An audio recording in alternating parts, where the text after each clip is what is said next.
Hello, and welcome to Film Posers, four Boricuas ranting, raving, and reviewing cinema. For today's episode on our YouTube channel, we will be reviewing The Devil All the Time, to be released on Netflix September 16th. And our moderator will be Gabriela Burgos. Take it away. Hello, everyone. So, we were lucky to be provided with a screener by Netflix. Thank you, Netflix. And we will be sharing our thoughts and everything that we liked and didn't like about The Devil All the Time. So, before we jump into it, we're going to talk a little bit about the film. So, The Devil All the Time is a film directed by Antonio Campos. It was written by Antonio and Paulo Campos, and it is based on the novel of the same name by Donald Ray Pollock. And it has an all-star cast: Tom Holland, Robert Pattinson, Jason Clarke, Mia Wasikowska, Riley Keough, Eliza Scanlon, and a lot more talented and respected people. And it is a story that takes place throughout 2 decades, and it follows Bill Skarsgard's character Wilfred, and then eventually it follows his son Arvin. And it is basically, like the director said, that it is mostly about how religion is passed on from generation to generation, and how these different stories connect with each other and are related to create a singular story. And yeah, so we're gonna jump right into our thoughts, starting with Anna. What did you think of this movie? Okay, so when I first heard about this movie was because, first of all, the all-star cast. That was the first thing that drew me in. I didn't even know what's about.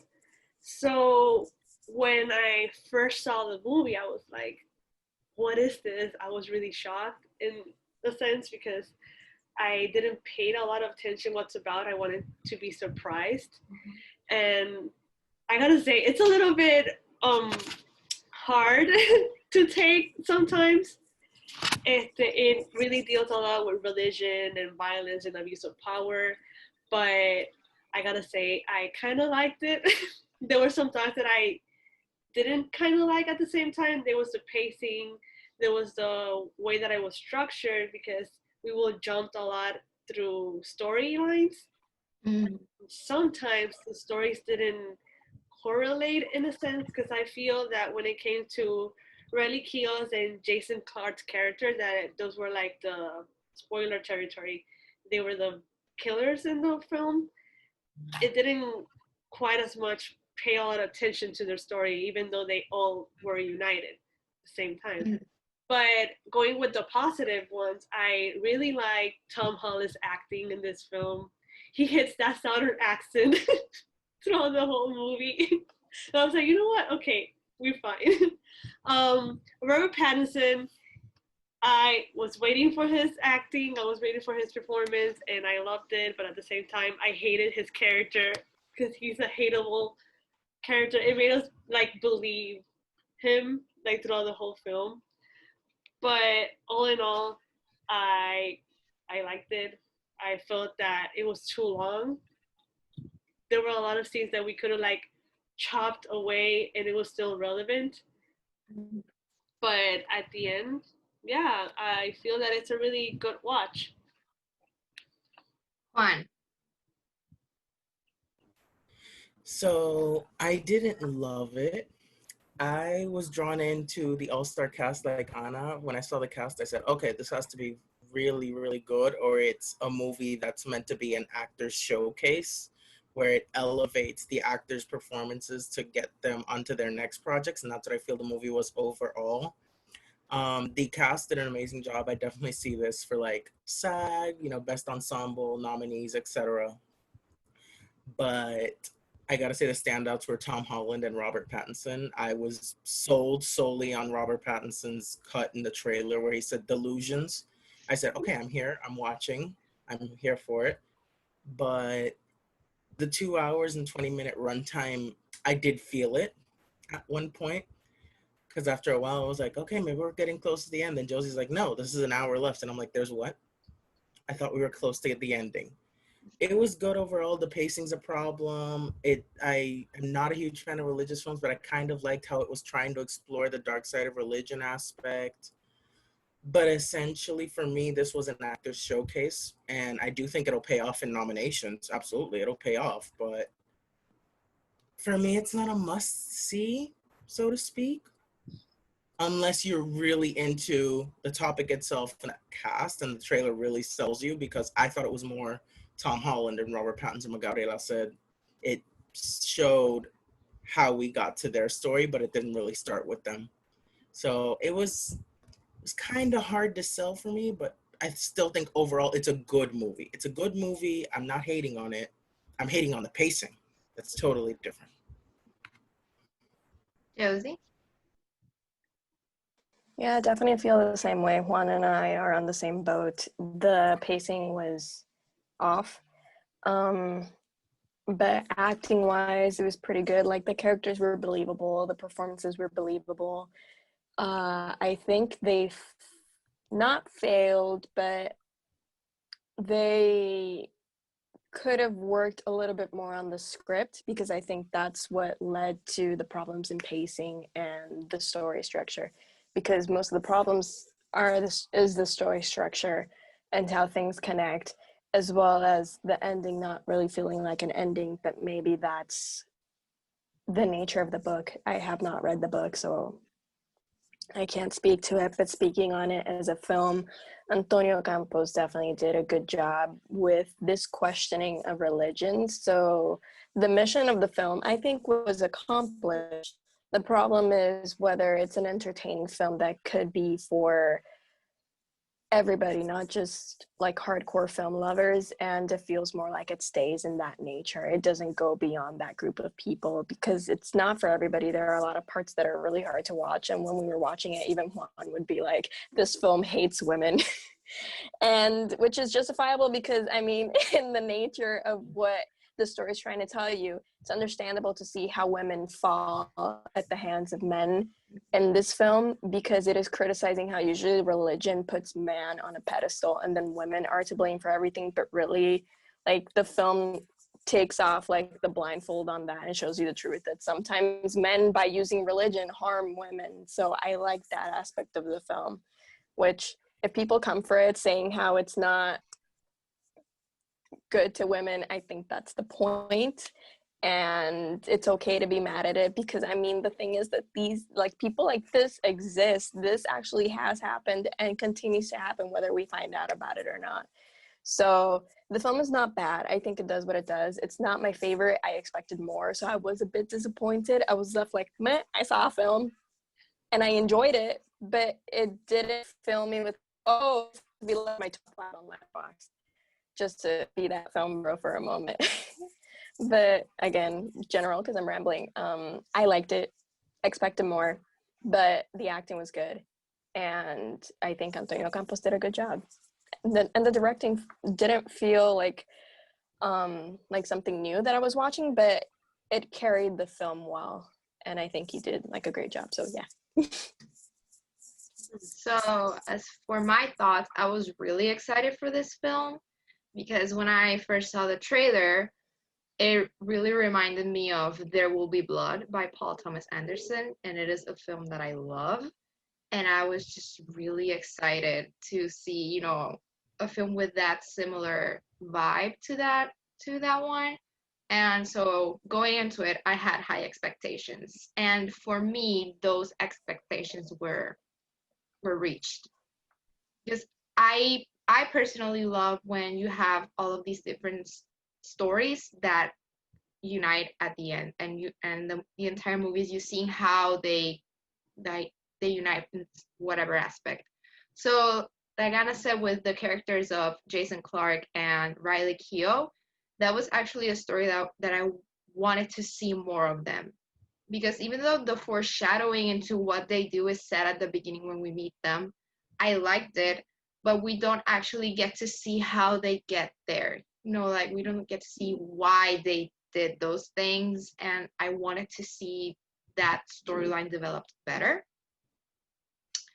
I really like the comments on religion. Like I I really love when movies do that, and especially the way that it is done here, about how, it's basically a comment on fanatism and, the overly, not just in religion, but those people that are really into a certain belief, and how it ends up harming people in the long run.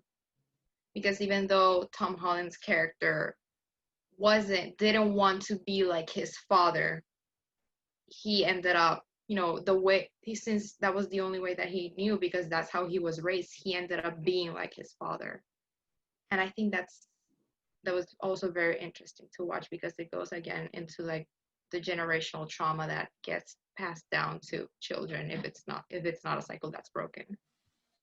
And I also like Robert Pattinson's character. Like, we were ready for his introduction. We knew he was coming, and we were like, he's gonna take us to church. Let's go. And I think he killed it in his role, because we ended up hating him pretty quickly, which I'm pretty sure that was the point. But I loved his performance. I don't have anything bad to say about the performances. I also really liked Riley Keough's performance, because I hadn't seen her do a role like that before, and I really like to see her tackling on this role. And I really loved it. Yeah, the pacing was off in some ways. I do agree with Josie. There were some things that were off about it, but overall, it didn't end up bothering me that much, because I was entertained. I was invested in this story. So even when the pacing was off, I was just really invested in the story.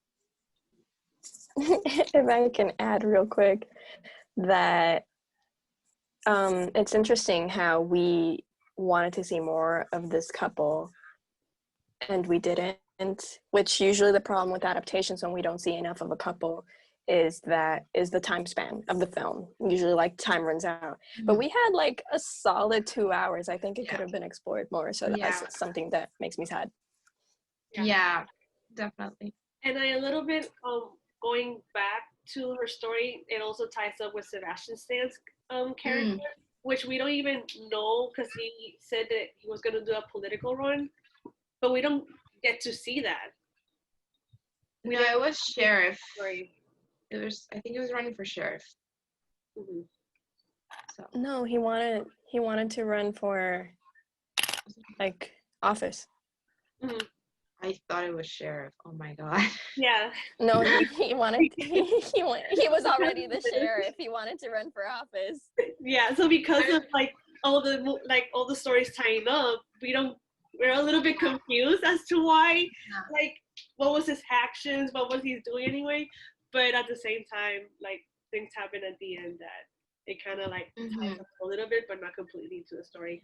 And going back to the audience, I feel that this movie is going to have a lot of mixed reviews, because people are going to enter this movie thinking, oh, this is an all-star cast, and like big fans of Tom Holland and Robert Pattinson are going to enter this film saying, hey, he's here. But when they see like the story, they're like going to be like, oh, I kind of don't like this. And because it's about religion, obviously it's such a nitpicky topic to talk about that not many people are going to agree on, and it's going to be very blasphemous to talk about, in a sense, because you're talking about religion and power and the abuse of it, and it's true, like, till this day that still is played out in our society, but obviously religious people sometimes can accept it. Yeah, it's a little bit to digest on with this film. Yeah, going back into fanatism, because when someone is a fanatic of something, they see nothing wrong with it. They're blinded by, their investment towards this, in this case, religion. Like, they don't see anything wrong with what they're doing, because again, religion is, especially in the South, in Ohio, where this film takes place, small town in the United States, like, religion is everything. And they don't see anything wrong with it, because religion is painted as, you can't do no wrong with religion, because we're all doing this under the name of God, and God does no wrong. So it goes back into that form of thinking. Yeah, which is why it's important to note that for people going into this film, it just to be able to let the conversation be open to more than one kind of person. It is not a film that criticizes religion itself. It's a film that criticizes the way people abuse religion and its power, especially with Robert Pattinson's character, which we'll get into it later. Yeah. Juan? I will also say for those watching expecting like just a small town film, it's a very shocking film.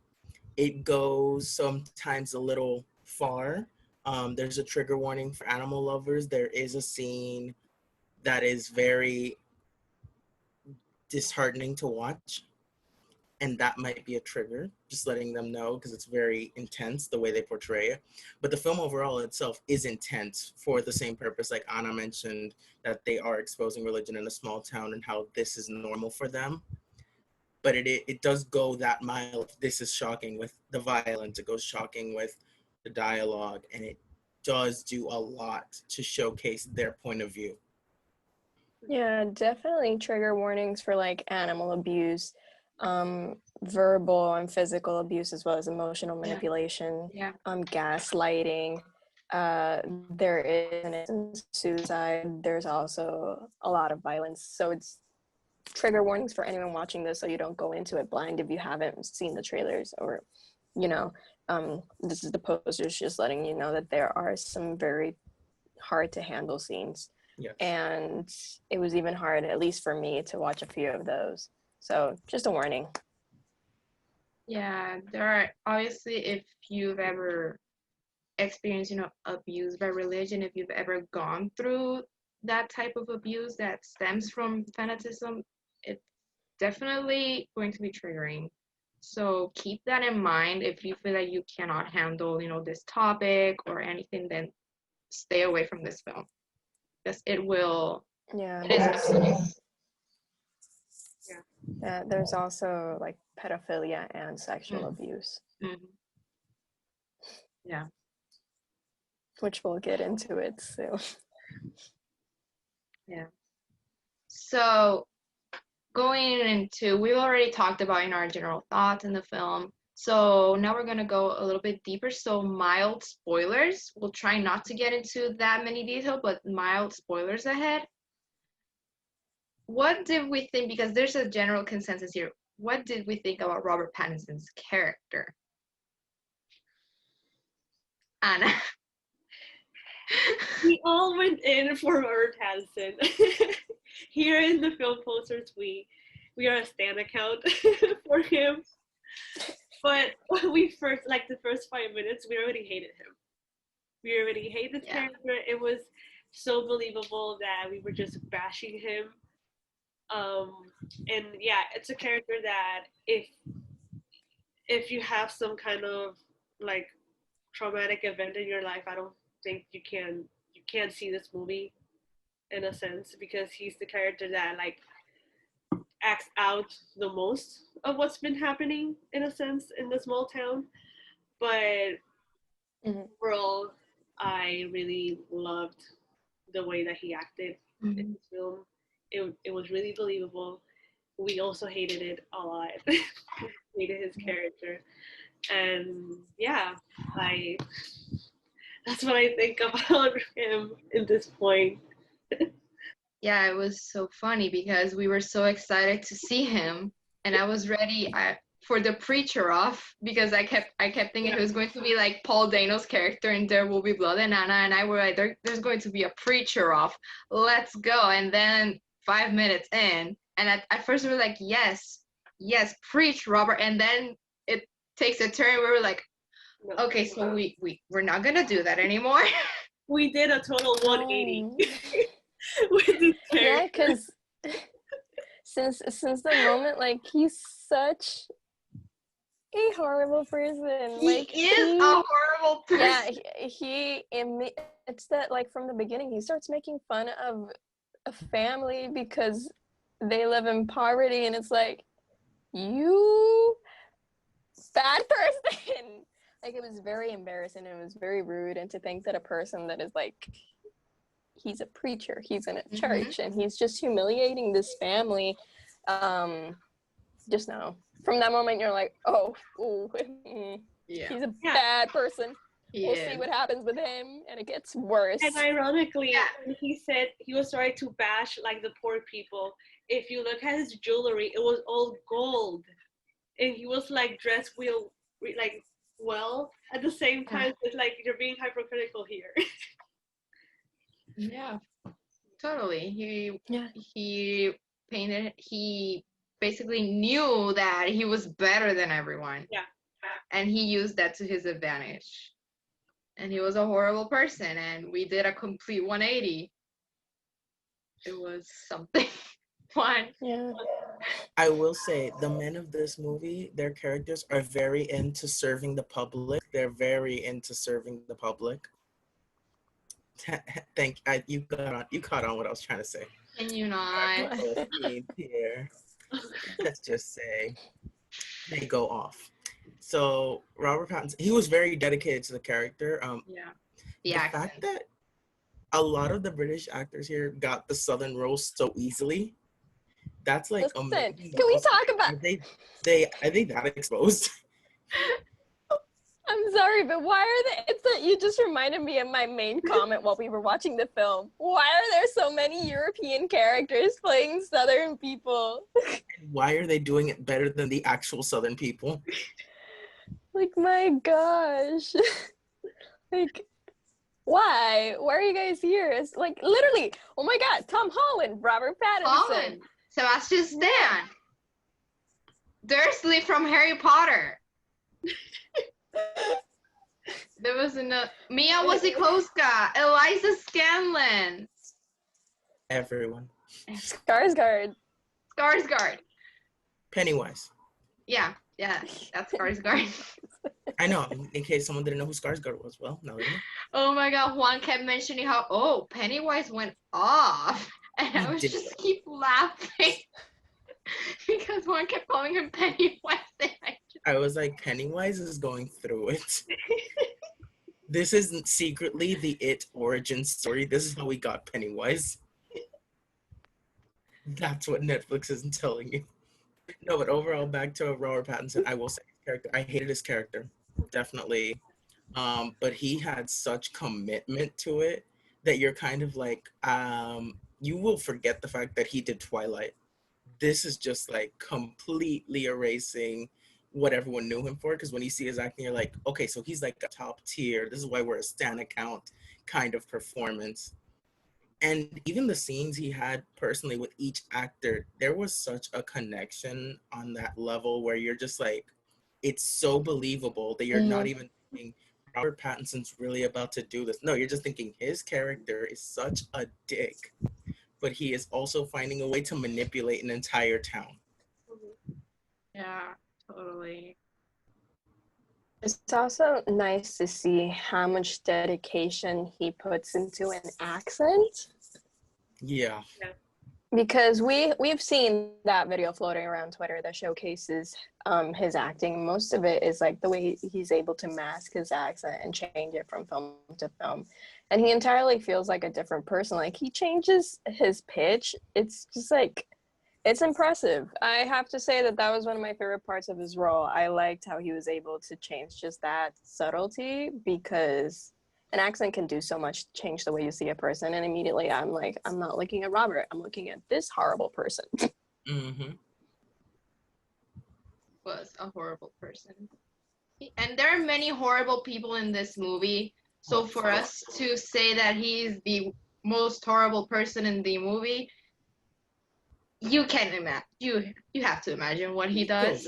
So what did we think about the other standout for us, which was Sebastian Stan? What did we think of his character? I needed more. Mm-hmm.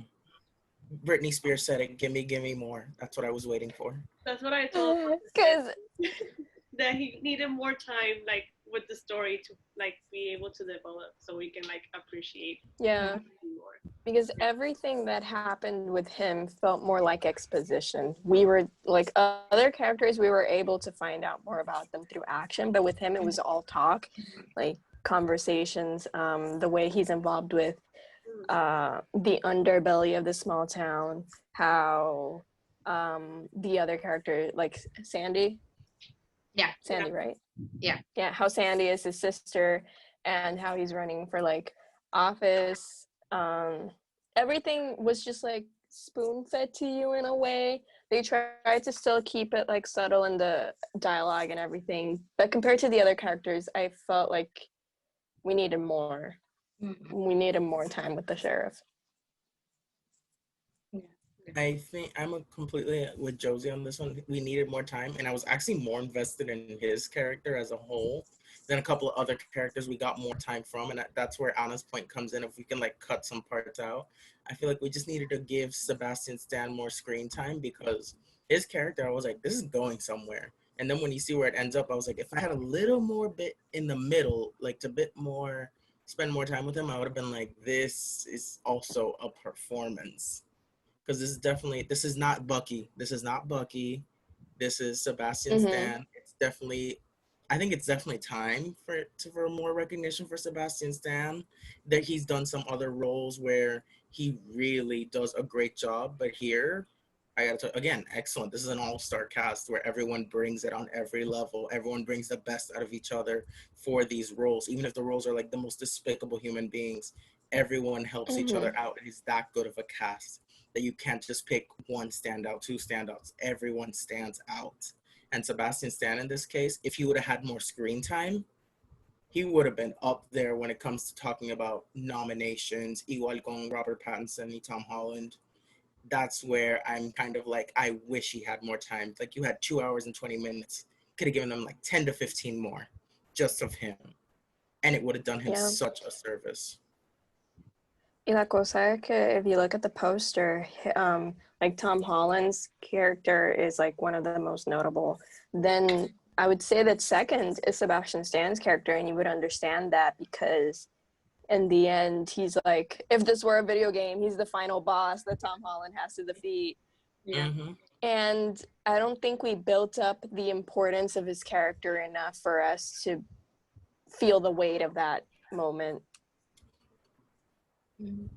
And like, even with what we did get, I kind of got where they were trying to go, which is why I had to lower my rating a bit, where I was like, see, if you would have just done this, it would have hit harder with what you were trying to achieve. Because I like understood it, but I'm still like, you could have just driven the message home that much more. Yeah, totally. And also how, his sister is killing people and he's the sheriff. So there's also that, how are you going to handle that connection? Because he's the sheriff. He's supposed to be the law. So to me, I wanted it to delve more into that moral struggle of, my sister's doing these horrible things, but she's my sister. Like, what do I do with this? Should I do the right thing, or do I just help her because, she's my sister? And I thought it would delve more into that moral debate with him. And he didn't even help her. He did it for himself. Yeah. Yeah, that's the thing. Like, I thought, we would see more of it because there's a little bit of it, but we don't see it a lot. And it could have been better. Yeah. I think the moment that we see him battling his, like, morality is when he kind of, just to, like, a couple of seconds when he finds out his, like, sister's dead. Mm-hmm. It's like, should I or shouldn't I? But of course, like, he did. So it's a character that he doesn't have any moral grounds, in a sense, because followed by greed until the end of the film. Yeah. Okay, so what did we think of Tom Holland?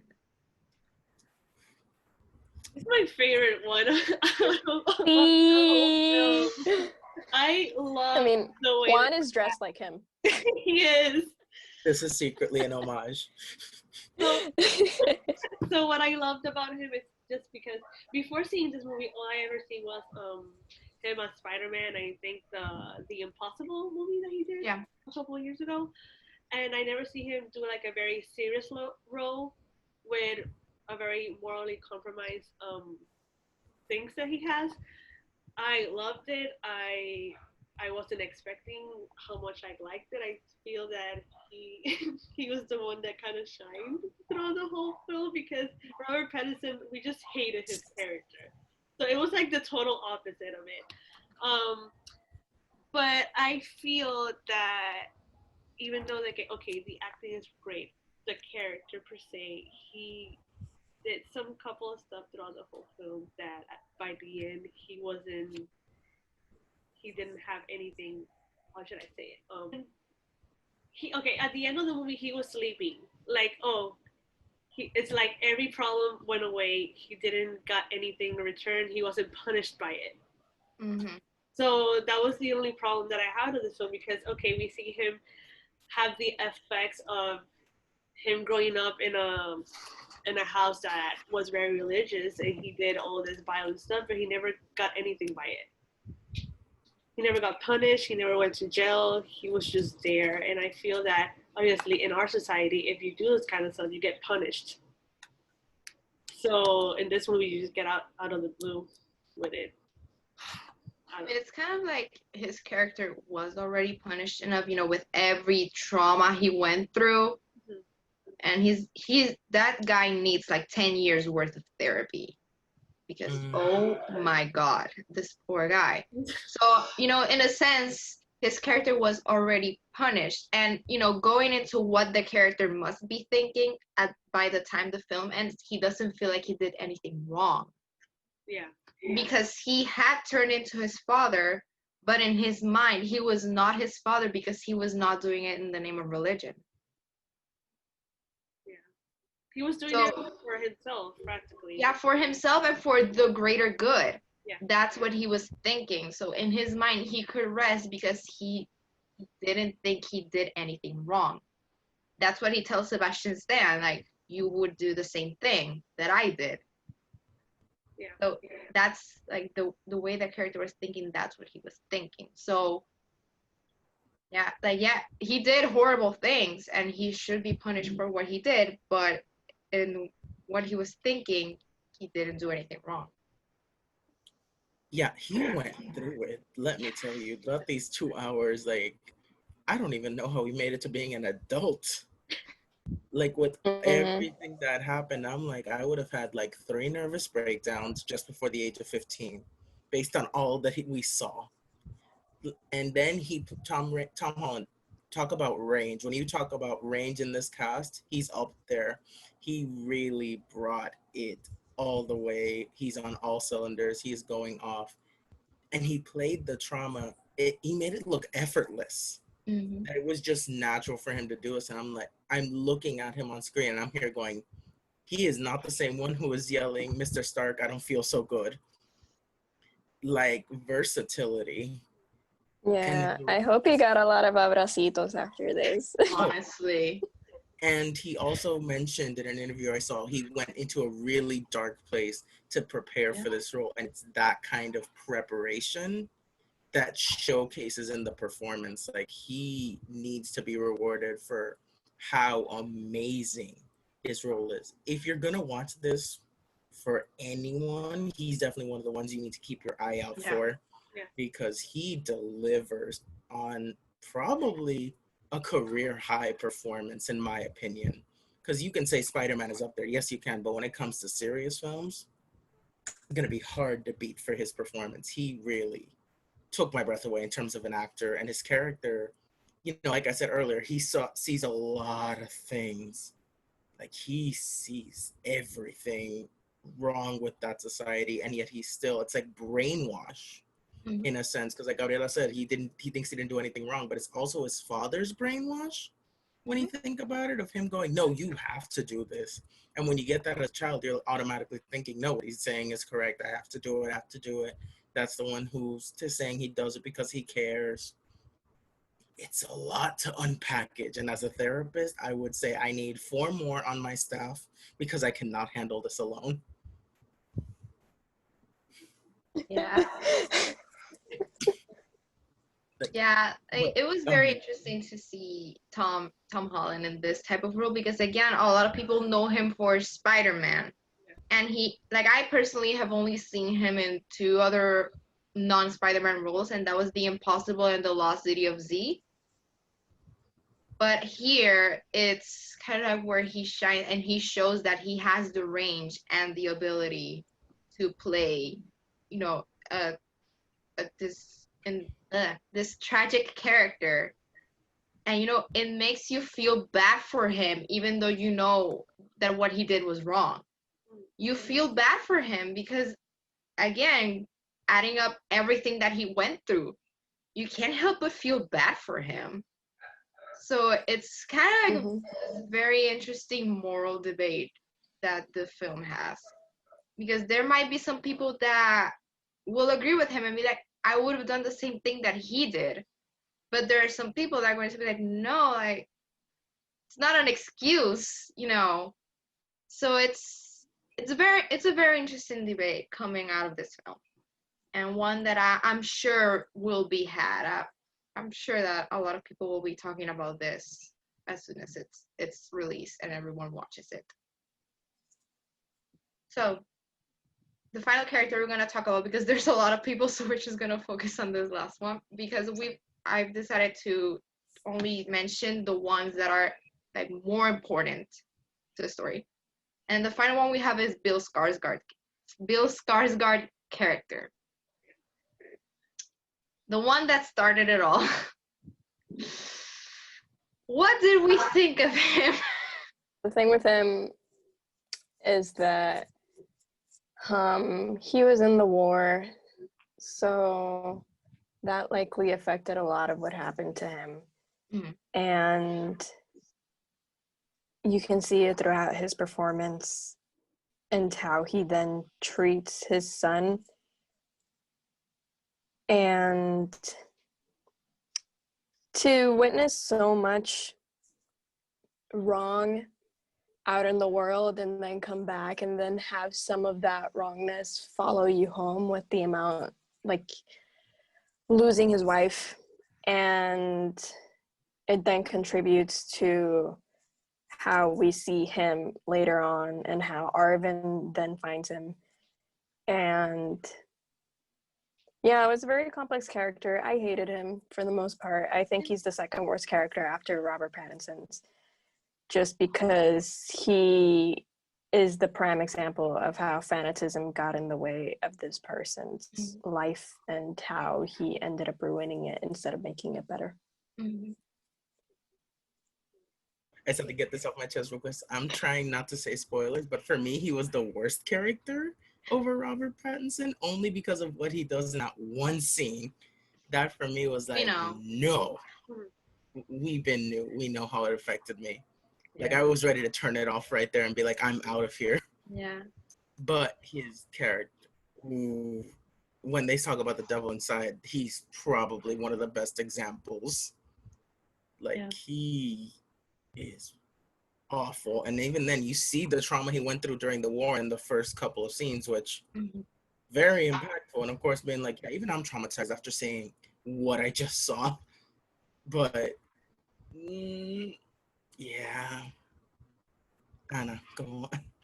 Okay, so he appeared in the first act of the film, and all of his screen time that he got, I loved his acting, first of all. Yeah. I liked about Bill Skarsgård here. Yeah. He stole the show in his first whole scene. Like every scene that he had, it was there. But yeah, when it came to the character morally, it was really disturbing to see how the war and religion really affected him. And then all the baggage that he had, he passed it out to Arvin and even to his wife in a certain point afterwards, after she was spoiler alert, she was dying. But I agree with Josie and Juan. He is the second worst character after Robert Pattinson. Love his acting, character. I didn't like. Yeah, it was very interesting because obviously, like Josie said, he was in the war and he was obviously traumatized from the war. And, he has this desire to connect back to his religion because he had seen something horrible in the war that made him completely disconnect from religion. And he wanted to go back into it, which it happens. A lot of people need that after going through a traumatic event.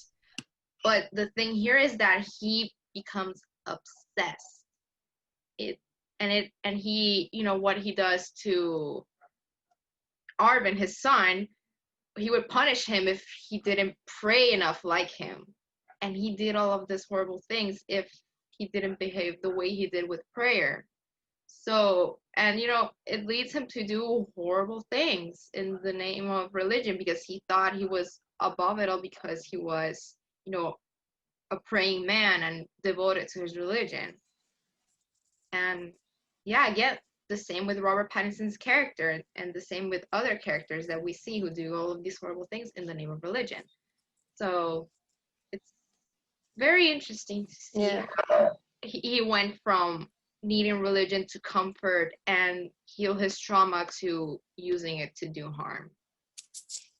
Yeah, which is why his character proves how it's important not to take the word of the Bible so literally, because I think he took things to a certain point that were so literal that he ends up doing what Juan hated, because he literally justified it with one of the religious texts.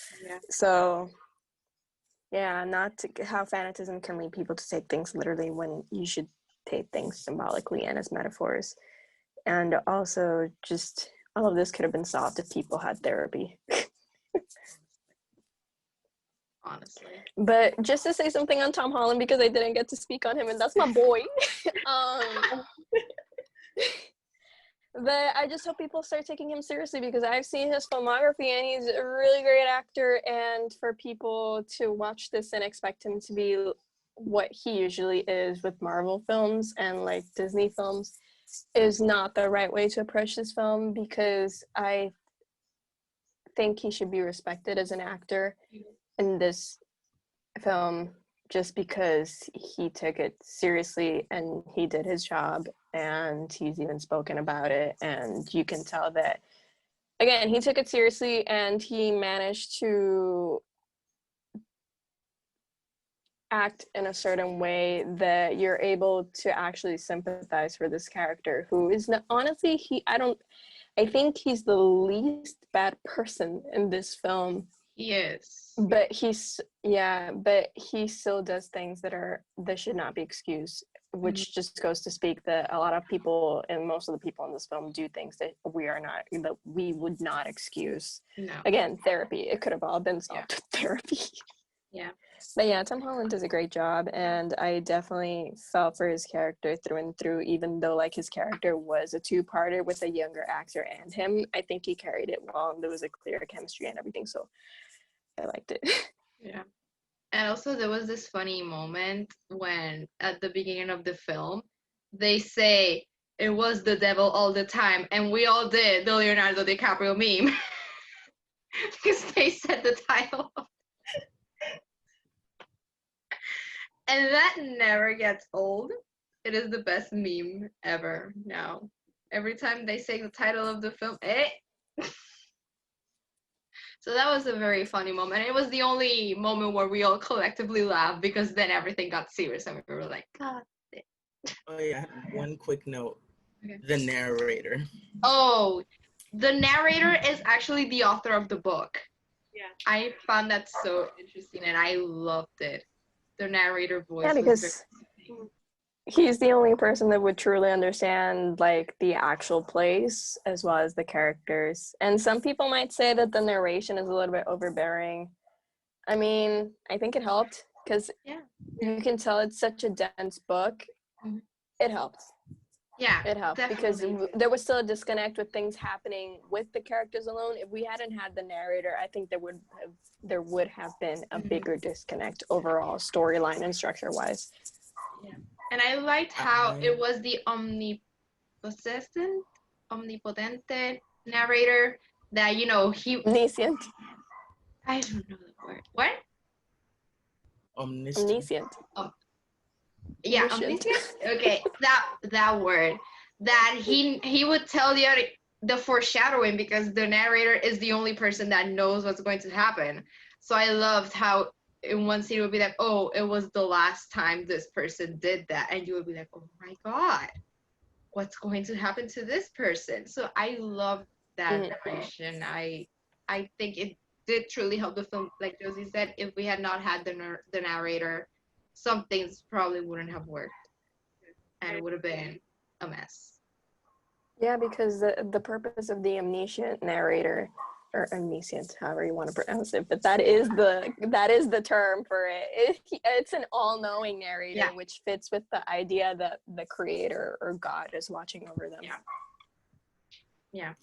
I originally did not like the narrator, but I watched this late at night. I was ready to sleep, and I felt at one point the narrator was putting me to sleep because of the monotone voice. But after sleeping on it, I agree with Josie that without the narrator, it wouldn't have made sense. So I do think it was necessary. So my top tip, do not watch this if you're sleepy because it might put you to sleep.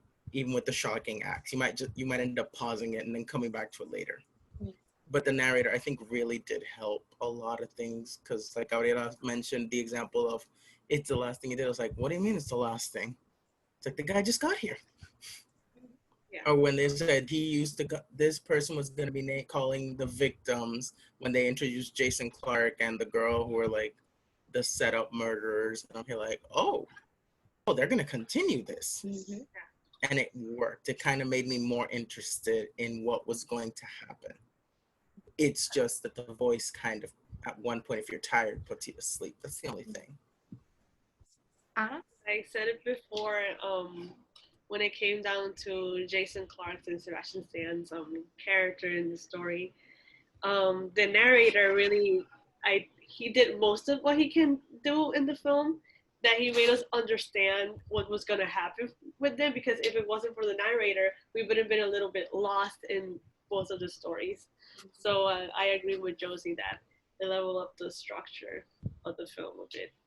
Yes, so thank you for watching. Please stay tuned for other reviews on this channel where we will be doing most of our reviews here on our YouTube channel for you guys to look out for.